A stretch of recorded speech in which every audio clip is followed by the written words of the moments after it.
Correcto.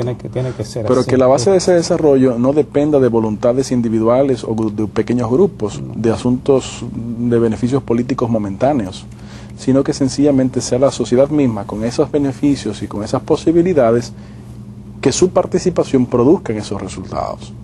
Por lo tanto, les invito a que la visiten. Respecto a, en cuanto a las empresas, decía hace un momento que la mayoría de las empresas de nuestro país son microempresas o pequeñas empresas. Sin embargo, esas empresas necesitan de algún tipo de escape para poder subsistir, para poder avanzar, para poder crecer y reinvertir. Una de nuestras propuestas concretas es la de la eliminación del impuesto sobre la renta de aquellas micro y pequeñas empresas que cumplan con el pago de la seguridad social a sus empleados. De esta manera, entiendo que por un lado le crea algún tipo de seguridad, al menos parcial, de salud a sus empleados, y por el otro lado la empresa tiene un respiro del impuesto sobre la renta, que puede entonces ese recurso utilizarlo en reinvertir en su propio negocio, por lo tanto mejorar la productividad y con ello crear más empleo. Luego ya, Dios mediante, y con el buen desempeño, que pueda producir su bien o el servicio que produzca, convertirse ya no en micro ni pequeña, sino en mediana, y Dios mediante también en grande. Sin embargo, Luis, y esto es si tú quieres compartir una reflexión contigo, como yo veo la cosa, es un objetivo muy loable, pero lo veo un poco lejano desde el punto de vista de lo que es la estructura presupuestaria del país, de los compromisos asumidos, del tamaño del gobierno y del ambiente político, o sea, de lo que el clientelismo político de nuestro gobierno. Yo creo que hay que hacer muchas cosas. Claro. Para poder lograr eso. Tú tienes que definir también una política de endeudamiento, porque si tú sigues endeudando al país, si tú llegas a tener un 60 o un 70% de los ingresos fiscales para servir deuda, para pagar la deuda, o servicio de la deuda, entonces ¿qué te queda para tú poder llevar a cabo un proyecto tan bonito como no, ese? y peor aún, esas que deudas que se asumen, que el país asume, que nosotros asumimos como ciudadanos, sin nuestra participación sobre todo, o consentimiento, si usted me dice a mí que para desarrollar programas de producción, no solamente agrícola, que también es necesario, sino también de producción de otros bienes que con un valor agregado adicional, podría tener una que otra argumentación, pero cuando es para pagar nómina y cuando es para procesos electorales, pues eso lamentablemente no tiene cabida, eso no puede tener cabida. Por eso es que yo insisto que estas elecciones congresionales son más importantes que las elecciones presidenciales. Al ciudadano es muy sencillo. ¿A quién usted se puede rendir más fácilmente? ¿Con un diputado o con el presidente de la República? Evidentemente, claro, no es el mismo nivel de poder del Estado. Pero, a fin de cuentas, la labor de un legislador no es simplemente la de legislar. La labor de un legislador también es la de representar, cosa que hoy día no sucede para nada, y la labor de fiscalizar. La fiscalización de cada diputado, que cada diputado debe hacer, no solamente como conglomerado que es el Congreso, sino que cada diputado debe hacer, es una labor principal y básica que no se realiza en este país.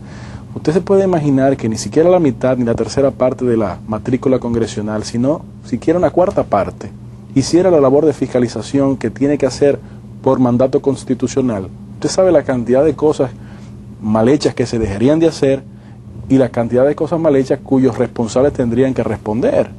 Esa es una de las principales obligaciones. Para eso, y volvemos al tema anterior, o sea, las personas que se elijan como diputados tienen que tener la calidad moral y la pero calidad por supuesto suficiente para poder hacer ese trabajo, porque si ellos son parte de esa estructura, si ellos son parte de este tipo de cosas, ni siquiera le va a interesar ser fiscalizadores, porque ellos van a beneficiarse de la no fiscalización. Exactamente, por eso es que, como usted dice, caemos donde comenzábamos el programa, por eso es que la participación del ciudadano es tan importante, porque es que mantenernos al margen lo único que logra es agravar nuestros problemas. Dicho de una manera más llana, el hecho de que usted no se meta en política no va a impedir que la política no se meta con usted.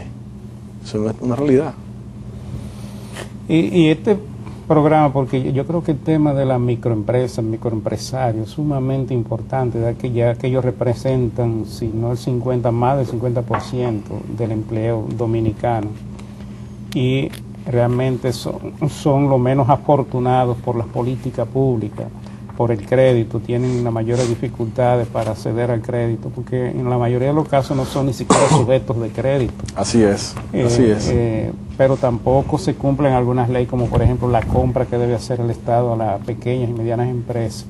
Y hay una serie de otras cosas que el Estado mismo debería tener mucha conciencia sobre cómo manejarse en esta situación, porque tú tienes un sector que es el que te le da soporte al empleo, que es realmente el que te crea la mayor oportunidad para mucha gente que no la tiene en las grandes empresas, porque si tú la ves, la relación capital-empleo, te vas a dar cuenta de que son más utilizadoras de mano de obra que las grandes empresas, que utilizan mayor tecnología y son más. Entonces, este tipo de cosas yo creo que deberían ser objeto de un buen análisis para los fines de la política pública. Y me parece que justamente en esa dirección es que debe ir el reordenamiento de las políticas públicas y políticas económicas públicas, porque es que se está en la siguiente dirección. Lo que se está dirigiendo es en la contratación directa del Estado, de personas, de ciudadanos, de individuos, para poder tener, entre otras cosas, por razones políticas.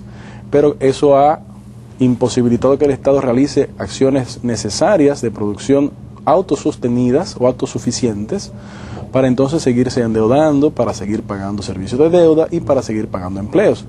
Mientras que si se redirecciona a, como usted bien señala, la facilitación del fomento o del crecimiento de las micro y pequeñas empresas, vamos a tener en muy corto tiempo una descarga de lo que es el Estado, sobre todo porque la gente va a poder contar con un empleo y no va a depender de su simpatía política, pero además de eso, ya el Estado va a estar más, o debería estar más suelto, debería estar más holgado, con menos obligaciones de deuda a contraer, porque tendría más posibilidades de reinvertir en asuntos más productivos. Por eso es que insisto, esa iniciativa que menciono, obviamente, como usted señala, no puede lamentablemente hacerse unilateralmente, porque se toma en cuenta justamente esos ingresos fiscales para poder hacer las cosas que se hacen.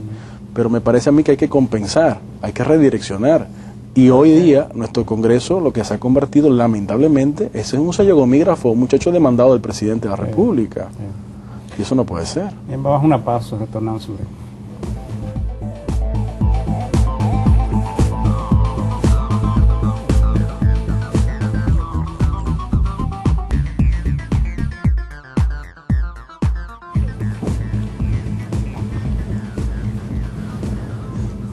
Bien, estamos de regreso con la parte final, ya la recta final de esta agenda económica del día de hoy, que es también de política económica y de economía política. Es muy difícil trazar esta línea, y más cuando se está desarrollando una discusión alrededor de la Estrategia Nacional de Desarrollo. Tengo el placer de compartir por primera vez en la agenda económica, y probablemente no sea la última. Ojalá, gracias. Una de muchas. Luis Miguel de Camps, candidato por Partido Revolucionario Socialdemócrata por la circunscripción número 1.